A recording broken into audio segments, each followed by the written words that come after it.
Let's see how the laning phase works out. I want to see the influence of Poppy on Chen. It's always a pleasure to watch him play. There's another 2 jumps available here for the Riki. He's got a time it right as Matumba just lets the blood ride out, and they have done enough damage. First blood goes to Crystallize, and that's exactly what Navi needed. Really obvious that what Chen is doing is hunting couriers. So it's understandable, but it obviously sucks a bit for him to just be completely stranded. If Chen is there helping him, they can't get that kill. Bottom lane, Slayer will die. Very much underneath the tier 1 tower. Pushka can't do much more. At least he's able to get the disarm over on Zai. In fact, maybe he can even kill off Zai. Probably not when she's now going to die and actually break those conditions. Slayer trying to make a break for the tree line. Can someone please deny me? Nope. Fade Bolt. Gonna be there from the Rubik. YapzOr's gonna yap. Or at least the harassment. YapzOr can feel strong enough to die to the 2 supports. The pick up, the throw down. Matumba actually goes down to Crystallize, and YapzOr pulled back in with the Sinister Gaze. So his rotation can't help out either. Magical is moving around inside the Radiant jungle secret and actually smoked the opposite direction. They decided to walk over 3 wards, 2 sentries and Observer that got planned down by Navi. That definitely wasn't intentional. And Courier just sniped up by Nisha for the big stomp from Poppy, catching Pasha out. So, no damage. And they look to push the tier 1 tower on bottom lane. Yeah, this is a bit risky. I actually don't think they should do it. Because... Arena's down, Sonic Wave is down. In fact, Queen of Pain's not even there. Now the jump forward, Pango can Slayer. Actually get the slow over on Poppy. This would be quite nice for him. Rubik steals the Nova, returns it over on 3 heroes. The Arena will go to work, but tricks the trade from Crystallize. He just bounced himself back out after killing off Poppy. In fact, it was Magical who got the kill. They want to go for the next target, and they got the jump forward available, but Supporter Rise from Team Secret with a jump forward. Sonic Wave still on cooldown, but Magical, he'll have to let this BKB go, but speared up against the wall. So much damage into him. He's already dropped down. The Rupture's out. Crystal Maiden will let it go, but Rubik will now let it go just as hard onto each other. Rubik will actually go down to Slayer and vice versa.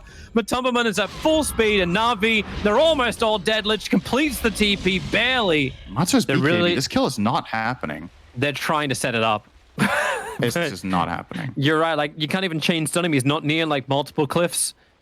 The Team Secret Smoke's probably going to catch out the Lich. He's in mid lane, so yeah, blink forward into the Orchid. That's going to be a quick kill over on Lich. Meanwhile, up on the top lane, they're starting on Matumba. BKB, that's the 9-second one being burnt. The same with the Rolling Thunder. We can wait for the next Aegis get Aegis and Cheese plus the Queen of Pink Courier respawn for the Shiva's Guard. And then possibly look to high ground. It's not even a requirement. Like, if you just dominate in map control, you will always have the extra hero. Okay, Queen of Pain onto Riki. Yep, looking for the kill, and they've got him. Dead for 50 seconds. A buyback force would be huge. Where's that repair kit? Has it come out yet? Do they have one? Yeah, both sides picked up a repair kit. But it's not in anyone's inventory yet for the Dire side. That's not good. No, especially when Crystal Maiden gets picked up, thrown back down again. That Faded Brooch won't be able to protect you. What's going on? It's a very good question, Sin. That's why I normally ask an analyst that. But a melee Rax is just being wrecked apart, and there's no contest for this. Kind of TP than I am, so I figured you could tell me. This looks like something you might have experience with. This is 3K, is what you're trying to say, in the nicest possible way. Movement out here from Navi. Smoke gank up. YapzOr gonna be the big target. Zai, that's a really good silence, but then he's just gonna BKB it and Slayer BKB, and he'll let his own ulti go off. Rubik cops a lot of damage from that inside the Ghost Hitter, but he still ends up able to steal the Freezing Field. Can't get it off, however. Crystallize will be there, but he's also ruptured. He needs a TP right now, but the Basher, Matumba just stays on top of him. A quick trick to the trade. Maybe they got the return damage. No, Matumba has got cheese. And no, Crystallize, he walked the last inch to actually die to the Bloodseeker. Pangolier, it's a good swashbuckle away to then blink out to safety. Queen of Pain wants to stick with him. Pango's got another swashbuckle in 1 second time, and this is rough. Oh, he's trying to play out juke it, but he's in range. The Scream will be able to connect. There will be 20 seconds on the summon from Chen, so Secret will not be at full power here. Oh, he has Boots of Travel, I forgot. Never mind. It's YapzOr. He has an item. He's always got money. Oh, they've already got the kill as well. Nisha claiming Ilias's life. And Shadow Fiend now has to BKB or else that Blood Right's going to destroy him. Still haven't seen a Requiem of Souls. Actually, I don't think at all. But maybe they have to let one go out now under the Arena of Blood. But you break the Aegis Immortal on the Queen of Pain. But what else are you going to break? Well, you break Navi's back. They're pinned down. SF's dead. No buybacks in either of the cores. And that is GG. We were waiting for something, and it just seems the victory of Game 1 for Secret was that something. That felt so simple for Secret. I want to see Navi in the second game take some more initiative. It's just that Secret's team fight, you've got 3 different methods of huge AoE control. The Arena, the Coil, and the Coddle ult. Navi have Rolling Thunder. And that is just not enough to beat Secret here. They're keeping their distance, so Paralyzing Cask unable to bounce. Maldic will connect, and in fact, man, Matumba, he actually jumps onto Slayer. Have they got enough damage just for that last point of the Maldic tick? And underneath the tower, yep, they do. Slayer. Easy combination of 1-0-1, and they get the kill on the safe lane Matumba. I love that Navi are playing this aggressive. Oh, Puppy almost got Slayer there, actually. They're playing it very aggressively, and they're identifying that, you know, Coddle PA right now don't pose much of a threat. So you can take the initiative. Maybe Pasha got a little bit too greedy there. That's going to cost him. He might even die. Charges. Slayer's hung around, so he can... He's dead. Oof. He is. Having to throw the orb out in very, very heavy vision of the creep wave in mid. I do see a smoke from Puppy, so Puppy's come down to put down maybe a fresh Observer and Sentry of their own. A Magical.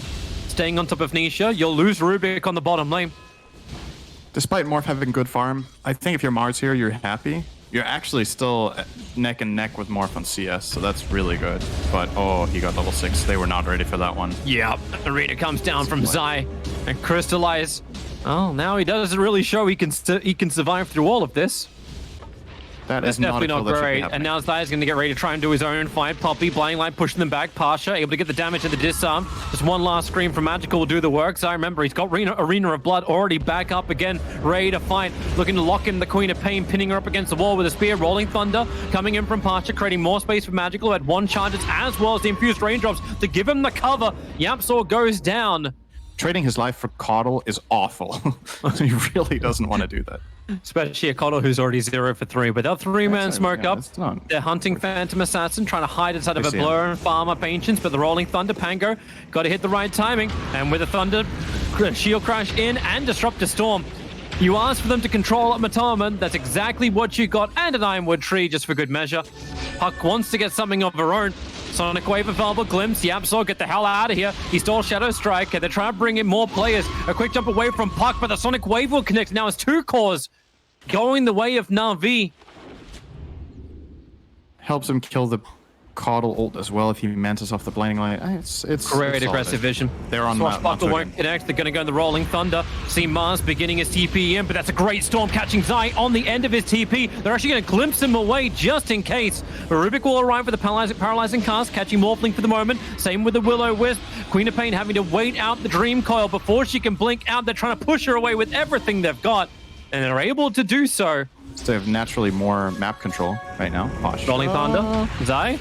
He's going to come down. You got the Maledict as well as the Death Ward. Defensive Yule Scepter up towards the air. Zai will hit the ground. He's still inside the arena. Is that enough damage to kill him with the high level of Maledict? Is all 4 levels up, and Zai will pop from the last trigger. Puppy blinding light in them back. A little bit of trouble for Pangalia. Caught with a Spirit Vessel and inside the leash of Nisha. Nisha already on the hunt for more. Yeah, they wanna chase down this Pango right now. Matsu gave up on his Ancient Camp to push out the wave, making this gank a little less obvious because now PA is not a part of it. Oh my god, they got Morph instead. That's even better. Or did they? God. He's trying to do his own fight. Puck gets hit by the Adaptive Strike, and Morphling's still alive to fight another day. Paralyzing Cast, need the Maledict to come into. It did connect over on the Puck, but he won't live long enough to have more than half a second duration on that Death Ward. Like, he's going to farm up this camp and actually have the Manta. They would have slowed him down by a little bit more. PA is moving over. Are we going to see a repeat of the last game? Oh boy, he will die here. Yeah, Ultimate Orb's being purchased. It's coming in. They're trying to deliver the Manta Style, and it will come in the middle of the fight, but he's caught inside the arena and on the edge of the wall. Queen of Pain as well, not looking too happy, can blink out of it. The Essence Ring gave a little bit of extra life. Defensive Yule Scepter underneath the tier 3 towers, and Team Secret, man, really looking to dive. Matumba with the BKB reveal. Already has himself a double kill. the icing on the cake that it's Morph they find there farming. Probably what they expected, to be honest, just given the layout of the map and Morph being missing. Like, where else would he be farming right now? Is what they're The Necro books are scouting. They get that kill. Blink up from Nisha. He's already getting aggressive, trying to buy space from Matumba to finish the job. Puck's got the haste rune, so she can get back pretty quickly, not to mention the Spirit Vessels. Pasha already going into the Rolling Thunder. Roshan down very, very low, 400 HP. Rolling Thunder around Pasha, trying to keep the stun over. A Morphling will waveform in. Who's going to get Roshan? The blind line push it back by Matumba. He gets the Aegis Immortal and the kill on Roshan, costing Pasha his life. The Adaptive Strike can at least claim that Aegis Immortal back, as Wish Doctor tries to get a little bit more space of his own, but that won't happen. He'll just end up giving more and more charges. And when Morph waveformed in, he did an Adaptive Strike burst. That could have been a kill on Matu, and maybe they could have got the Roche. Did he have cooldown? I mean, I don't know. That just... It wouldn't make any sense to have it on cooldown beforehand. Unless he used just nuked someone in the river or a creep camp right before. But whatever that was, I didn't see it at least. Is he going to find him? They're using the courier to scout. Another quick waveform. Chris, I say, I got to kill this courier. It sees too much. It knows too much. Did he get instant blinded when he waveformed in right before he could even adaptive? Because that's really hard to do with the level, I think at the time, level 2 blinding light. But it might have been. Yours pick up. I don't have your answers for you, Sin. Sorry. Queen of Pain's going to go down. No way to escape the Dream Coil, even with the Essence Ring. She's going to try and Sonic Wave and battle as long as she can. They're still dead for 50 seconds, and Pasha rolling, thundering himself away to safety. Without any sort of info. They don't have a natural way of finding information with their lineup. They don't even need like scouts like Hawk or Wolves or whatever. They're going to kill They have Crystallize. Morph instead. Yabsaw has the grab range, and that's what Crystallize wasn't ready for. And Crystallize might already be tilted. He tried to adapt to strike Matumba before, and he just blur dodged it in front of him. They just go high ground. Very easy for Secret. Desos, bashes, all the teamfight control. No big ultis had to be committed for this, but I suppose, well, Poppy did burn the Will-O-Wisp. But you've still got Arena, you've still got Duel, and Zai is threatening it. Blinking forward like this. Pangolier, he's going to go into his Rolling Thunder. They do get the control on Matumba, but he just BKBs, jumps in, kills off the Witch Doctor. He'll have to buy him back if they want to keep this mid-Rax alive. Matumba's BKB is wearing off, and you get the double hit from Pasha. Only one on the disarm, but better luck here from Matumba. Gets the bash on the dagger. Now the Arena will arrive, and Queen of Pain locked on the wall. Push through. Matumba staying right on top of Magical, but now he doesn't have immunity. Now he needs a little extra help to get out. The Glimpse will pull him all the way back inside the base. Needs another jump available, but does not have it. Finally, the streak is ended. Slayer is the one to claim it with the Death Ward. So much negative armor, so much to work with. Fun Dagons for Puck. He's gone for the full 5. I think Chris Size is feeling a little left out. Navi's gone out for a smoke break, but he wasn't included. But they're going to try and fight on bottom. Oh, Puck actually jumps into the middle of him, and then the Arena from Zai. He'll catch out 3. Then Puck can get the Dream Coil out. Wish Doctor can't fight this one. He's sitting inside the Ghost Scepter. At least you get the Storm done, but my God, Team Secret, all the items they needed, ready to take that fight. And Nisha, the aggressive blink into phase shift. Navi were not expecting that, and Nisha probably wasn't expecting it either. Your PA is still hits that perfect timing and do all the damage in the world. And there's no control you got against it. Like BKB and Abyssal Blade, any target that Matumba goes on will die. They'll glimpse him back. Are you going to try and, well, there's no point to storm unless the BKB's on cooldown. And now, you'll step forward. Zai going to use his own BKB and just spearing him back into Yapsaw's pickup of telekinesis while Puck controls everyone else. The Sonic Wave completely whiffs as he just hides inside the phase shift niche. It's a little bit longer. And it's like Navi can't get anything while Matumba looks to take everything they've got. Zai, well, he doesn't grab anyone inside of the Arena, but he keeps Navi inside their own base as deep as they can go. And GG is called. It looks like the trend shall continue. All games in the playoffs chalking up at a 2-0.